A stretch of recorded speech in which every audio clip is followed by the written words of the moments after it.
आप देख रहे हैं अल्फा डिफेंस हिंदी में आपका स्वागत है। आज के इस वीडियो में हम लोग बात करने वाले हैं एक ऐसे प्रोजेक्ट के बारे में जिसके पूरे हो जाने के बाद में भारत के पास में अपना खुद का P-8I नेपट्यून जैसा एयरक्राफ्ट बन जाएगा। ये चीज हम सभी जानते हैं कि P-8I नेपट्यून वर्ल्ड के बेस्ट सबमरीन हंटर एयरक्राफ्ट में से एक है और जिस तरीके के सेंसर्स इस एयरक्राफ्ट के ऊपर मौजूद हैं वो इसको सबमरीन्स के लिए एक बहुत बड़ा थ्रेट बना देती है। इस प्लेटफॉर्म का जो सबसे इम्पोर्टेंट सेंसर है वो इसमें यूज किया जाने वाला रेडार है। इंडियन नेवी द्वारा यूज किए जाने वाले P-8I नेपट्यून्स में AN/APS 137 रेडार का प्रयोग किया जाता है। ये एक एक्स बैंड रेडार है जो synthetic aperture, inverse synthetic aperture और ground moving target indication modes के साथ में आता है। यानी कि इन मोड्स की मदद से ये सी सरफेस से लेकर लैंड सरफेस के ऊपर हर तरीके के मूवमेंट को डिटेक्ट कर सकता है, वहां पर मौजूद चीजों की हाई डेफिनेशन फोटोग्राफ्स ले सकता है और ट्रैक वाइल सर्च मोड में ऑपरेट करते हुए 32 टारगेट्स को साइमल्टेनियसली ट्रैक कर सकता है और जरूरत पड़ने पर इनमें से 4 टारगेट्स को एंगेज भी कर सकता है। इस रेडार के सिंथेटिक अपर्चर और इनवर्स सिंथेटिक अपर्चर मोड का जो रेजोल्यूशन है वो काफी बेहतरीन है। यही कारण था कि जब डोकलाम में चाइना के साथ में स्टैंड ऑफ शुरू हुआ था तब भी इस एयरक्राफ्ट का प्रयोग किया गया था और बाद में जब ईस्टर्न लद्दाख में स्टैंड ऑफ शुरू हुआ था वहां पर भी इसकी मदद ली गई थी।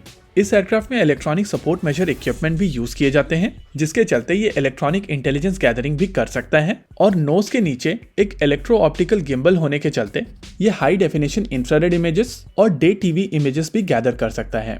लेकिन जब ये सारे के सारे सिस्टम्स एक साथ मिलकर ऑपरेट करते हैं तो जो इंटेलिजेंस गैदर होती है वो नेक्स्ट लेवल की होती है और क्योंकि ये सिस्टम हार्पून मिसाइल्स भी कैरी कर सकता है तो एंगेजमेंट के लिए दूसरे किसी और सिस्टम की जरूरत नहीं पड़ती है और इसी वजह से ये सिस्टम इस समय दुनिया के सबसे सक्सेसफुल एंटी शिप और एंटी सबमरीन वॉरफेयर एयरक्राफ्ट में से एक माने जाते हैं। अभी तक मैंने जितने सिस्टम्स के नाम लिए हैं उनके नाम सुनकर आप में से ज्यादातर लोग ये चीज सोच रहे होंगे कि इनको भारत में बनाया जा सकता है, चाहे वो एक्स बैंड मैरीटाइम रेडार हो, इलेक्ट्रॉनिक सपोर्ट मेजर्स हो, इलेक्ट्रो ऑप्टिकल सिस्टम हो या फिर सॉफ्टवेयर डिफाइंड रेडियोस हो। इंटरेस्टिंगली मिनिस्ट्री ऑफ डिफेंस में भी किसी को ऐसा ही लगा जिसके चलते एक नया प्रोजेक्ट इनिशिएट किया गया है और इस प्रोजेक्ट के तहत जो रेडार बनाया जाएगा उसको नाम दिया गया है क्षितिज। क्योंकि इस समय हम लोग साल 2023 में हैं, इस वजह से इसमें बेहतर टेक्नोलॉजीज का प्रयोग किया जाएगा। ये एक एक्टिव इलेक्ट्रॉनिकली स्कैनर रेडार होगा और इसमें इलेक्ट्रॉनिक स्कैनिंग का ऑप्शन होगा।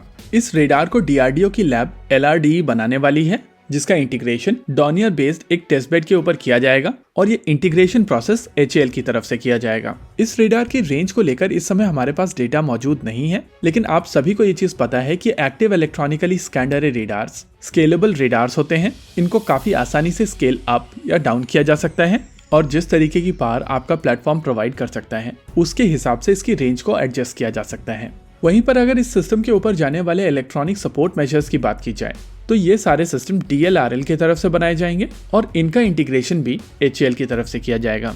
वहीं पर इसमें यूज होने वाले इलेक्ट्रो ऑप्टिकल IR सेंसर की बात की जाए तो इसको DRDO की लैब IRDE की तरफ से बनाया जा रहा है और अगर सॉफ्टवेयर डिफाइंड रेडियोस की बात की जाए तो उनको DRDO की लैब DEAL की तरफ से बनाया जाएगा। ये सारे के सारे सिस्टम्स फिलहाल के लिए डॉनियर बेस्ड एक फ्लाइंग टेस्ट बेड के ऊपर इंटीग्रेट किए जाएंगे, लेकिन एक बार जब C295 इंडिया में बनना शुरू हो जाएंगे तब इन सिस्टम्स को C295 के ऊपर इंटीग्रेट किया जाएगा।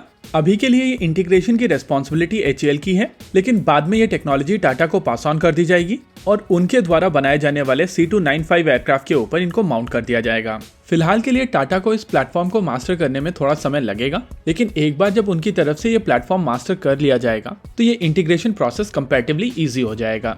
अगर टेस्ट बेड की मॉडिफिकेशन की बात की जाए तो ये चीजें कानपुर में की जाएंगी और एक बार जब DRDO की तरफ से ये ऑर्डर प्लेस कर दिया जाएगा वहां से लगभग 12 महीने के अंदर ये मॉडिफाइड टेस्ट बेड उड़ रही होगी और इसके ऊपर ग्राउंड टेस्टिंग के साथ साथ फ्लाइट टेस्टिंग भी की जाएगी। इसी के साथ आज के इस वीडियो में रखते हैं केवल इतना ही। वीडियो को अंत तक देखने के लिए धन्यवाद। देखते रहिए अल्फा डिफेंस। जय हिंद।